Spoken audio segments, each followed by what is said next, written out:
आप सभी श्रोतागणों का एक बार फिर से स्वागत है मेरे चैनल रागनी सिंह में। आइए आज सुनते हैं मालती जोशी जी की कहानियों की श्रृंखला में उनकी एक बहुत ही अच्छी लिखी हुई कहानी बंधक।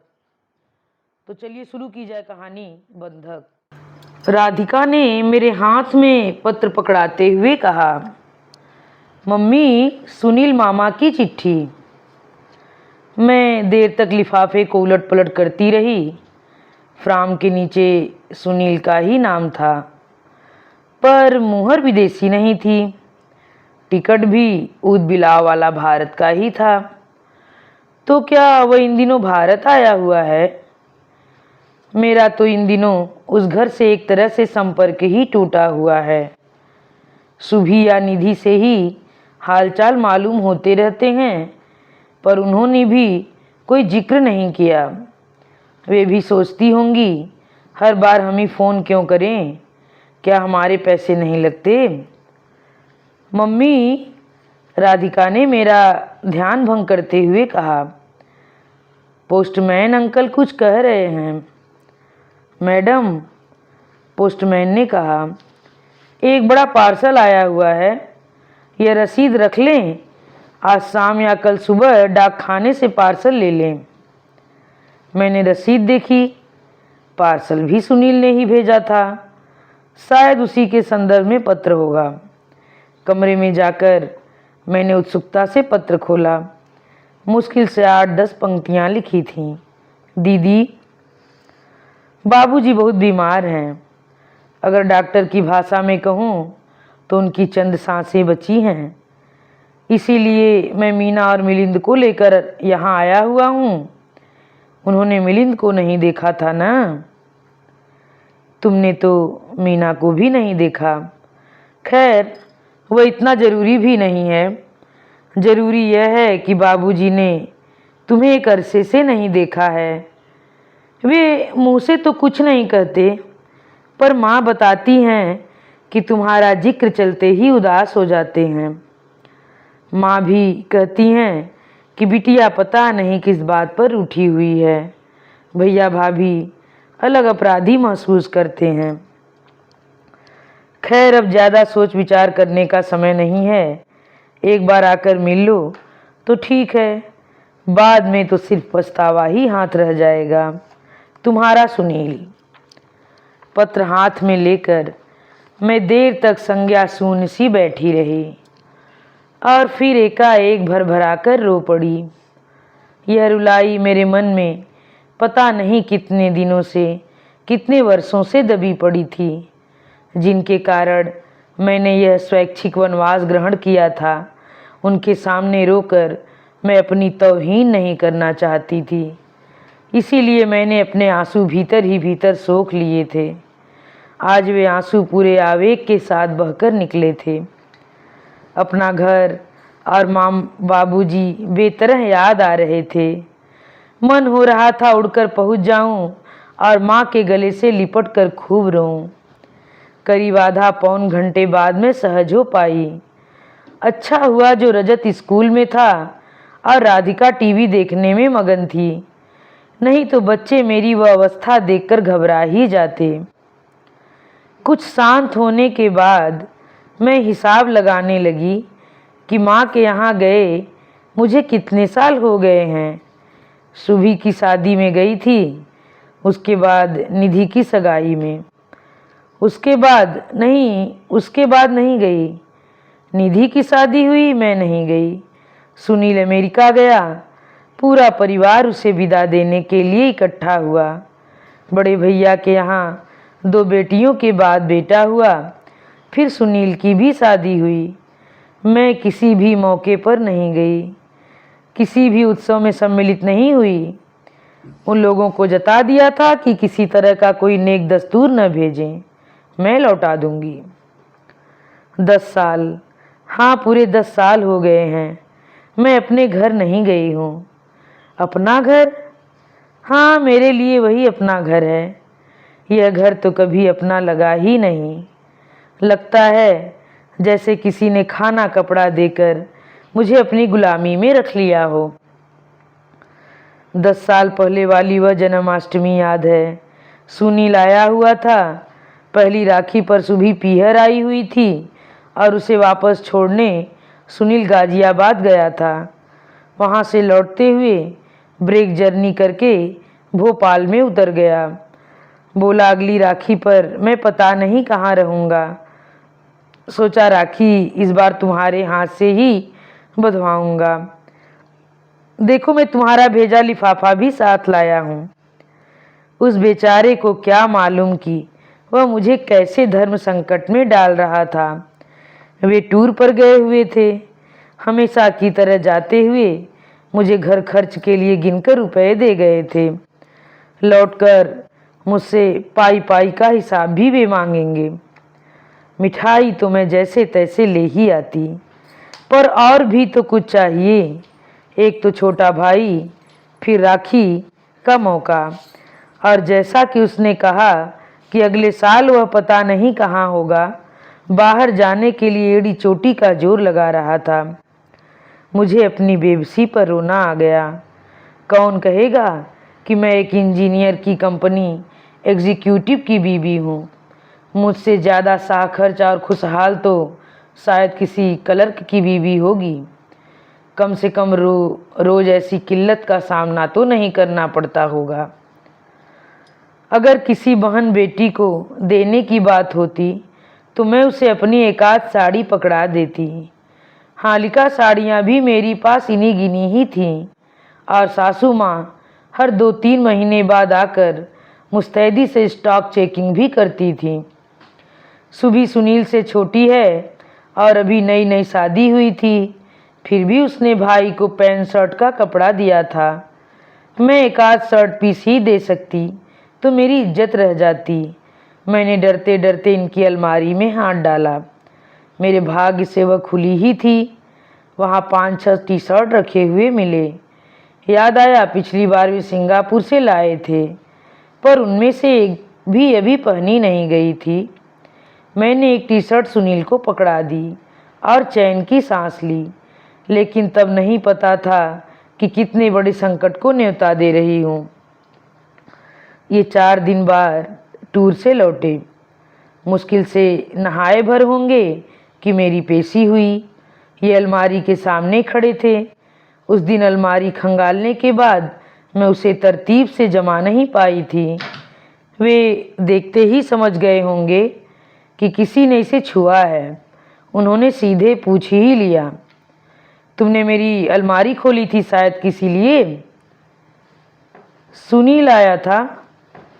उसे देने के लिए मेरे पास कुछ नहीं था, नहीं कुछ खरीदने के लिए पैसे थे, इसलिए एक टी शर्ट निकाल कर उसे दे दी।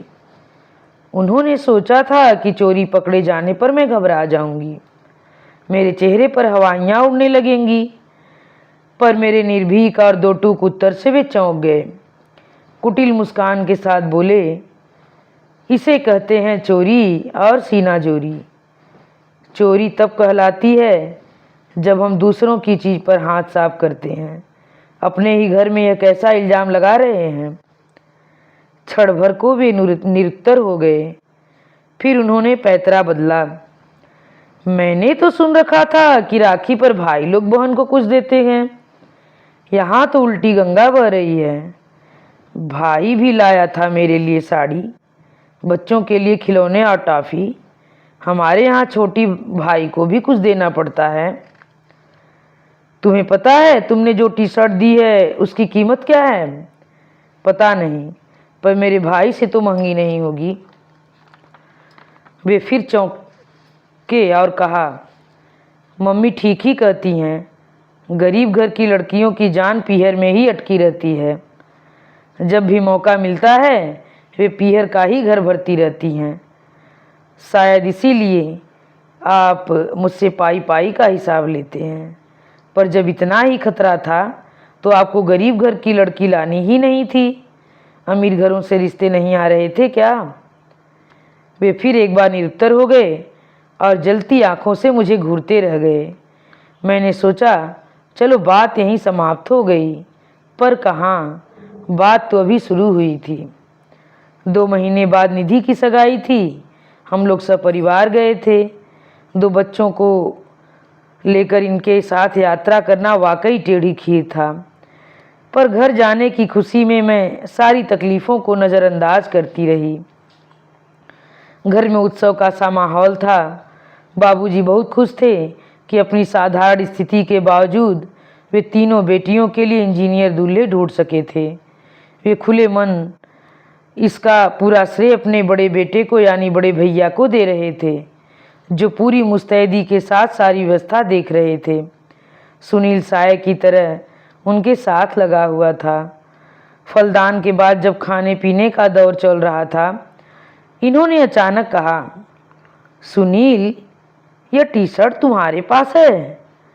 और मैं समझ रहा था कि शायद चोरी हो गई है। इतने सारे लोगों के सामने ऐसा लांछन! सुनील का चेहरा एकदम स्याह पड़ गया। मुझे जरा भी एहसास होता कि ये तमाशा खड़ा करेंगे तो मैं उसे वह टी शर्ट पहनने ही नहीं देती, पर उन्होंने तो जैसे एकदम से ही बंदूक दाग दी, हमें सोचने का मौका ही नहीं दिया। बाद में सारी करते रहे, पर उसमें कोई दम नहीं था। उसके बाद सुनील जो गायब हुआ, हमारे सामने ही नहीं आया। मैं भी उसका सामना करने से कतराती रही। हमें स्टेशन पर विदा करने के लिए मेरा चचेरा भाई आया था, क्योंकि बड़े भैया नए संबंधियों की सेवा में लगे हुए थे। इस बात का इन्हें बहुत बुरा लगा और पूरे रास्ते मुंह फुलाए रहे, पर मैं खुद इतने रोष में थी कि मैं इनकी नाराज़गी को कोई तवज्जो ही नहीं दी। घर लौटकर हमारा जमकर झगड़ा हुआ। मेरे सारे आरोपों प्रत्यारोपों को, तानों उलाहनों को दरकिनार करते हुए उन्होंने सपाट स्वर में कहा, यह तुम्हारे लिए एक वार्निंग है, नसीहत है, इशारा है। भविष्य में मुझसे बिना पूछे मेरी किसी चीज़ को हाथ नहीं लगाओगी। इनकी हरकतों ने निधि की सगाई में इतना शर्मसार कर दिया था कि वहाँ से लौटकर न तो मैंने घर पत्र ही लिखा, न फ़ोन किया। फ़ोन तो वैसे भी कम ही करती थी, क्योंकि बिल आने पर एक एक कॉल का ब्यौरा देना पड़ता था। एक दिन बाबूजी का ही पत्र आ गया कि सुनील का यूएस से जाना लगभग तय हो गया है। वे चाहते हैं कि अब जल्द से जल्द निधि की शादी हो जाए ताकि सुनील उसमें शिरकत कर सके। वैसे भी शादी में उसका होना ज़रूरी है, नहीं तो अनिल अकेला पड़ जाएगा। पत्र पढ़कर मैं यही सोचती रही कि साल भर में यह दूसरी शादी है। बाबूजी कैसे मैनेज करेंगे? बड़े भैया भी आखिर कितना करेंगे? उनकी भी 2 बेटियां हैं, उनके लिए भी तो कुछ सहेजना होगा। उन लोगों से भी ज़्यादा फिक्र मुझे अपनी हो रही थी। सुभी की शादी का सारा नाटक याद करके मेरा मन डूबने सा लगा था। सुभी की शादी की खबर से मैं जितनी उत्साहित हुई थी, निधि की शादी की खबर ने मुझे उतना ही निढाल कर दिया था। मेरी शादी के बाद घर में सुभी की पहली शादी थी और मैं उत्साह और उमंग से भर उठी थी। मैं वहाँ खूब ठसक से जाना चाहती थी, इसलिए नई साड़ी, बच्चों के लिए नए कपड़े खरीदने की प्लानिंग कर दी थी। तभी इनकी घोषणा ने मेरे उत्साह पर तुषारापात कर दिया। वे बोले, या तो सुभी के लिए गिफ्ट ले लो या अपने लिए साड़ी ले लो, मैं 2 खर्च नहीं उठा सकता। उस समय मैंने उन्हें इतना सीरियसली नहीं लिया था, पर वे अपनी बात पर कायम रहे। जब मैंने अपनी शॉपिंग पूरी कर ली तो उन्होंने 2 टूक शब्दों में कह दिया कि अब गिफ्ट का इंतज़ाम तुम्हें ही करना होगा, मेरा बजट ख़त्म हो गया है। मैं चाहती तो अपनी नई साड़ी भी सुभी को दे सकती थी, पर शादी के बाद पहली बार अपनी मर्जी से अपनी पसंद से एक साड़ी खरीदी थी। उसका मोह इतनी आसानी से छूटने वाला नहीं था। उस उम्र में इतना विवेक भी कहाँ होता है। मैंने सुभी को वे झुमके ही दे दिए जो मौसी ने मुझे मेरी शादी पर दिए थे। वे फौरन पहचान लिए गए और अच्छा खासा नाटक हो गया। मौसी खूब रोईं कि हमने अपनी हैसियत से ज़्यादा खर्च करके बड़ी हसरत से श्रुति को एक चीज़ दी थी, पर उसने उसे भी खारिज कर दिया। सुभी का भी मुंह फूल गया।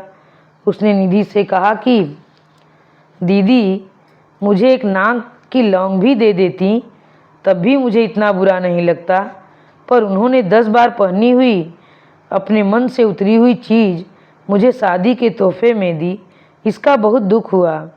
अब मैं उसे क्या बताती कि उसकी दीदी के लिए एक नाक की लौंग खरीदना भी भारी है। शादी के तुरंत बाद स्थिति का जायजा लेने के लिए मम्मी जी भी आधम की थी। उन्होंने भी डांट पिलाई थी कि घर के बड़े बुजुर्ग क्या मर गए हैं जो अपनी मर्जी से गहना बांटती फिर रही हो।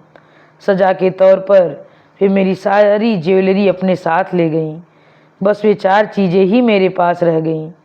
मैं जो रोज़ पहनती थी, चूड़ियाँ, चेन, टापसा और अंगूठी। अब अगर निधि की शादी में जाना हो तो पहले मुझे अपने गहने मंगवाने होंगे और मांगने पर वे दे ही देंगी, इसकी कोई गारंटी नहीं है। मैंने सुभी को भी जो दिया, माँ बाबूजी ने नेक दस्तूर में कोई कमी नहीं की। सास ससुर नंदों समेत पूरे परिवार के लिए कपड़े आए थे। इनके लिए अलग से एक घड़ी भी थी। निधि की शादी में भी यही सब होगा। मैं खाली हाथ भी गई तब भी वे अपनी परंपरा का पूरा निर्वाह करेंगे। मेरी गर्दन शर्म से और झुक जाएगी। शादी की तारीख तय होते ही इनके नाम बाबूजी की मनुहार पाती भी आ गई। सारा कार्यक्रम निवेदन करने के बाद एक फुटनोट भी था। आने की तारीख बता देंगे तो रिजर्वेशन कराने में सुविधा होगी। इन्होंने पत्र मेरे हाथ में देते हुए पूछा, कब जाना चाहती हो? कभी भी नहीं। क्या मतलब? मैं कोई जर्मन या फ्रेंच थोड़े ही बोल रही हूँ। सीधी सादी हिंदी में बात कर रही हूँ कि मैं वहाँ जाना नहीं चाहती। हर बार खाली हाथ जाती हूँ और वहाँ से भर भर कर ले आती हूँ। अच्छा नहीं लगता। ऐसा कौन सा कारू का खजाना लुटा देते हैं वे लोग जो तुम्हें संकोच हो रहा है? जो भी देते हैं अपनी हैसियत से ज़्यादा ही देते हैं। और मैंने जब भी कुछ देने की कोशिश की मेरे हाथ कलम कर दिए गए। इस शर्मनाक किस्से को मैं बार बार दोहराना नहीं चाहती। अब आप कृपा करके इस विषय पर मुझसे कोई बहस मत कीजिए। मैं नहीं जाऊंगी मतलब नहीं जाऊंगी। मेरे स्वर की दृढ़ता से वे चकित ही नहीं, आतंकित भी हो गए। उन्होंने फिर इस विषय पर कोई बात नहीं की। उन्होंने अपने सूट वगैरह ड्राई क्लीनिंग के लिए निकाले थे, चुपचाप वापस रख दिए। मैंने उन्हें मना नहीं किया था, पर वे जानते थे कि अकेला जाऊंगा तो लोग प्रश्न पूछ पूछ कर नाक में दम कर देंगे। फिर मैंने एक दिन बड़े भैया को उनके दफ्तर में फ़ोन लगाया। कहा कि मैं किसी कारणवश शादी में नहीं आ रही हूँ। कृपया इस बात को भी अपने तक ही सीमित रखें। शादी के समय कोई मुनासिब बहाना बना दीजिएगा। और हाँ, अभी भेंट उपहार कुछ भी न भेजिएगा, नहीं तो मुझे मजबूरन सब सामान लौटाना पड़ेगा। मैं आपका अपमान नहीं करना चाहती, इसीलिए आप भी मेरी मजबूरी को समझें। भैया बार बार पूछते रहे, पर मैंने उन्हें हवा नहीं लगने दी। यही कहा कि बाद में बताऊंगी।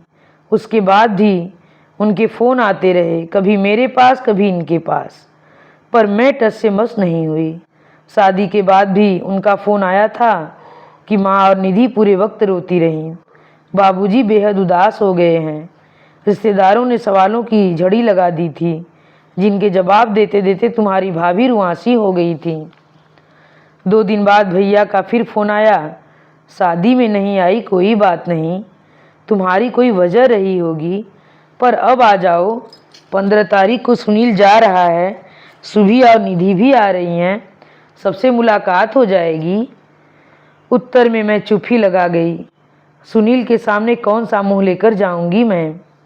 निधि की शादी के 10-12 दिन बाद मम्मी जी बरेली से पधारी।